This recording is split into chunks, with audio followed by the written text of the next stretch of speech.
നമസ്കാരം. മലയാളി വാർത്തയിലേക്ക് സ്വാഗതം. അർദ്ധരാത്രി വേഷം മാറി കമ്മീഷണർ റോഡിലിറങ്ങി.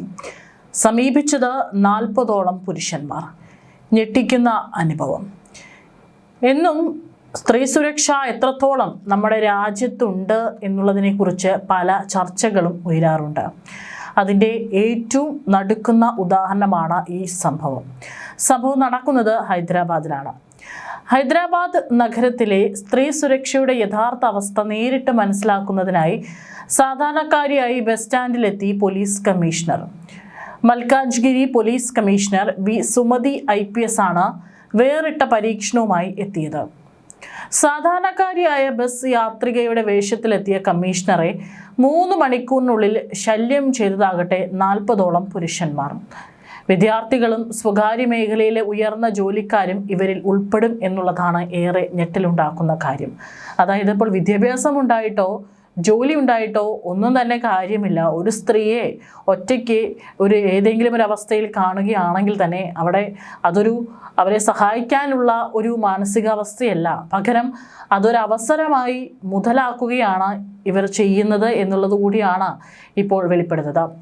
കമ്മീഷണറെ ശല്യം ചെയ്ത എല്ലാവരെയും മഫ്തിയിലെത്തിയ പോലീസുകാർ പിടികൂടുകയും ചെയ്തു. ഹൈദരാബാദിനെ സുരക്ഷിത നഗരമായി പ്രഖ്യാപിക്കുമ്പോഴും രാത്രികാലങ്ങളിൽ സ്ത്രീകൾ നേരിടുന്ന വെല്ലുവിളികൾ എത്രത്തോളം ഭീകരമാണെന്ന് ഈ ഓപ്പറേഷനിലൂടെ പുറത്തു വന്നിരിക്കുകയാണ്. ഓഫീസിലിരുന്നുള്ള റിപ്പോർട്ടുകളിൽ വിശ്വസിക്കാതെ യാഥാർത്ഥ്യം മനസ്സിലാക്കാനാണ് കമ്മീഷണർ തന്നെ നേരിട്ട് രംഗത്തിറങ്ങിയത്. രാത്രി 12 മണിക്ക് ശേഷം നഗരത്തിലെ പ്രധാന ജംഗ്ഷനുകളിലും ആളൊഴിഞ്ഞ റോഡരികിലും അവർ ഒറ്റയ്ക്ക് നിന്നു. ദൂരെ മാറി സുരക്ഷയ്ക്കായി പോലീസ് സംഘം നിലയുറപ്പിച്ചിരുന്നുവെങ്കിലും കമ്മീഷണർ ആണെന്ന് തിരിച്ചറിയാത്ത വിധത്തിലുള്ള വേഷമാണ് അവർ ധരിച്ചിരുന്നത്. ഈ സമയം അവിടെ എത്തിയ പുരുഷന്മാരിൽ പലരും കമ്മീഷണറെ ശല്യം ചെയ്യാനാണ് മുതിർന്നത്. ഹൈദരാബാദ് നഗരത്തിലെ തിരക്കേറിയ ദിൽസുഖ് നഗർ ബസ് സ്റ്റാൻഡിന് സമീപമാണ് സാധാരണ വസ്ത്രം ധരിച്ച് ഒരു യാത്രക്കാരി എന്ന വ്യാജേന സുമതി IPS എത്തിയത്.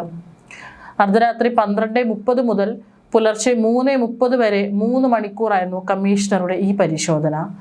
തൻ്റെ ഔദ്യോഗിക പദവിയോ സുരക്ഷാ അകമ്പടിയോ ഇല്ലാതെ മുഖം മറയ്ക്കാതെ ഒരു സാധാരണ യാത്രക്കാരി എന്ന് തോന്നിക്കും വിധമാണ് കമ്മീഷണർ ബസ് സ്റ്റോപ്പിൽ എത്തിയത്. പിന്നാലെ തന്നെ പൂവാല ശല്യവും തുടങ്ങി. കമ്മീഷണർ ആണെന്ന് തിരിച്ചറിയാതെ അശ്ലീല ചുവയോടെ സംസാരിക്കുകയും അനാവശ്യ ചോദ്യങ്ങൾ ചോദിച്ചുമാണ് എല്ലാവരും എത്തിയത്. ഇവരെയെല്ലാം കമ്മീഷണറുടെ സുരക്ഷയ്ക്കായി അകലെ കാത്തുനിന്ന മഫ്തി പോലീസ് എത്തി പിടികൂടി. കമ്മീഷണറെ സമീപിച്ച 40ഓളം പുരുഷന്മാരിൽ ഭൂരിഭാഗം പേരും മോശമായ രീതിയിലാണ് സംസാരിച്ചത്. എന്തിനാണ് ഇവിടെ നിൽക്കുന്നത് എന്നും ചോദിച്ചും ലിഫ്റ്റ് വാഗ്ദാനം ചെയ്തും പലരും അവരെ ശല്യപ്പെടുത്തി. ചിലർ അശ്ലീല ചുവയോടെ സംസാരിക്കാനും വാഹനത്തിൽ കയറാൻ നിർബന്ധിക്കാനും മുതിർന്നു. ഒരു സാധാരണ യുവതി രാത്രിയിൽ പുറത്തിറങ്ങിയാൽ ഇത്രത്തോളം മാനസികമായ പീഡനങ്ങളും സുരക്ഷാ ഭീഷണിയും നേരിടേണ്ടി വരുന്നുണ്ട് എന്നത് ഉന്നത പോലീസ് ഉദ്യോഗസ്ഥരെ പോലും ഞെട്ടിച്ചിരിക്കുകയാണ്. ലഹരി മരുന്നിന് അടിമപ്പെട്ടവർ മുതൽ ഉന്നത വിദ്യാഭ്യാസം നേടിയ യുവാക്കൾ വരെ ഈ സംഘത്തിലുണ്ടായിരുന്നു. ഓരോ തവണയും ഒരാൾ ശല്യം ചെയ്യുമ്പോൾ കമ്മീഷണർ സിഗ്നൽ നൽകുകയും പോലീസ് ഉടൻ തന്നെ അവരെ പിടികൂടുകയുമായിരുന്നു. ഇതോടെ കമ്മീഷണർ അടുത്ത സ്ഥലത്തേക്ക് നടക്കും. ആളറിയാതെ വീണ്ടും പുരുഷന്മാർ പിന്നാലെ എത്തും. പിടികൂടിയവരിലാണ് പകുതിയോളം പേർ വിദ്യാർത്ഥികളും സ്വകാര്യ മേഖലയിൽ ജോലി ചെയ്യുന്നവരുമായിരുന്നു. ചിലർ മദ്യത്തിന് അടിമപ്പെട്ടവരായിരുന്നു.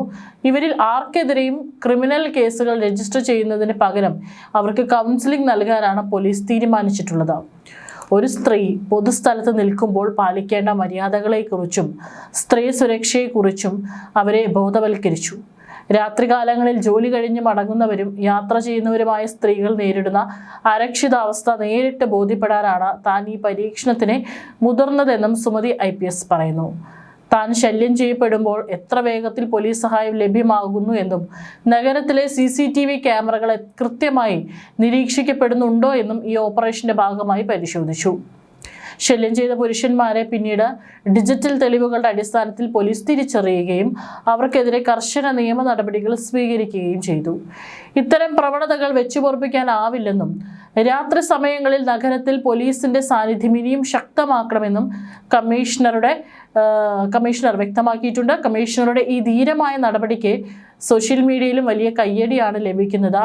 സ്ത്രീ സുരക്ഷ വെറും കടലാസിൽ ഒതുങ്ങേണ്ടതല്ലെന്നും അത് തെരുവിൽ നടപ്പിലാക്കേണ്ടതാണെന്നും അവർ തെളിയിച്ചു. വരും ദിവസങ്ങളിൽ നഗരത്തിലെ സുരക്ഷാ ക്രമീകരണങ്ങളിൽ വലിയ മാറ്റങ്ങൾ വരുത്താൻ ഈ റിപ്പോർട്ട് സഹായകമാകുമെന്നാണ് കരുതപ്പെടുന്നത്. സ്ത്രീ സുരക്ഷ അവബോധ പരിപാടിയുടെ ഭാഗമായി പോലീസ് പ്രത്യേക കൗൺസിലിംഗ് സെക്ഷനുകളും നടത്തുന്നുണ്ട്.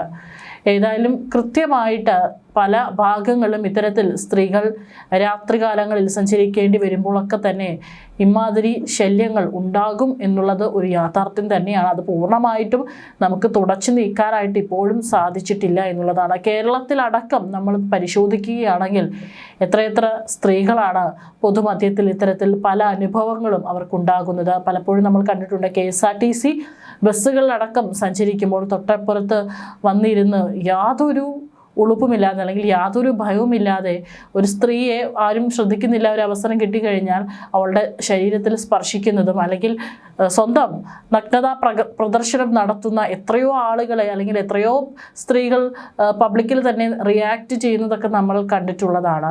ഇപ്പോഴും രാത്രികാലങ്ങളിൽ നമുക്ക് സുരക്ഷിതമായിട്ട് ഇവിടെ കൂടി സഞ്ചരിക്കാനാകുമോ എന്ന് ചോദിച്ചു കഴിഞ്ഞാൽ പലരും ഒന്ന് ഭയക്കും. കാരണം അത് തന്നെയാണ് ഇന്നിവിടെ കേരളത്തിലെ മറ്റുള്ള സംസ്ഥാനങ്ങളിലൊക്കെ തന്നെ അവസ്ഥ. അതുകൊണ്ട് ഒരിടത്തും സ്ത്രീകൾ സുരക്ഷിതരല്ല എന്നുള്ളതാണ്. ഇവിടെ കൃത്യമായിട്ടുള്ള പോലീസ് പട്രോളിങ്ങും അതുപോലെ തന്നെ കുറ്റവാളികൾക്ക് കൃത്യമായിട്ടുള്ള ശിക്ഷാ നടപടികളൊക്കെ തന്നെ സ്ട്രോങ് ആക്കിയാൽ മാത്രമാണ് ഇവർക്ക് അല്പമെങ്കിലും ഭയം കാണുകയുള്ളൂ. അല്ലാത്ത പക്ഷമൊക്കെ തന്നെ ഇനിയും ഒരുപാട് ആളുകളാണ് ഇത്തരത്തിലുള്ള അനുഭവങ്ങൾക്ക് അല്ലെങ്കിൽ ഇത്തരത്തിലുള്ള അനുഭവങ്ങൾ അവർക്കും ഏറ്റുവാങ്ങേണ്ട ഒരു സാഹചര്യം ഉണ്ടാകാനായിട്ട് പോകുന്നത്. ഏതായാലും ഈ സംഭവത്തിന് ഇതിൻ്റെ വീഡിയോ ഒക്കെ പുറത്തു വന്നിട്ടുണ്ട്. ഈ സംഭവത്തിന് നിറഞ്ഞ കയ്യടികളാണ് സോഷ്യൽ മീഡിയയിൽ ലഭിക്കുന്നത്. കമ്മീഷണർ തന്നെ നേരിട്ട് ഇറങ്ങി സ്ത്രീകൾ അനുഭവിക്കുന്ന ബുദ്ധിമുട്ടുകൾ നേരിട്ട് അറിഞ്ഞ ഒരു സാഹചര്യത്തെ സ്ത്രീകളടക്കം അഭിനന്ദിച്ചുകൊണ്ട് രംഗത്ത് വരുന്നുണ്ട്. മാത്രമല്ല ഇത്തരത്തിലുള്ള സംഭവങ്ങൾ ഉണ്ടാകാതിരിക്കാനുള്ള നടപടികളും പോലീസിന്റെ ഭാഗത്ത് നിന്ന് ഉണ്ടാകണമെന്നും ആളുകൾ കമന്റുകളിൽ പങ്കുവയ്ക്കുന്നുണ്ട്.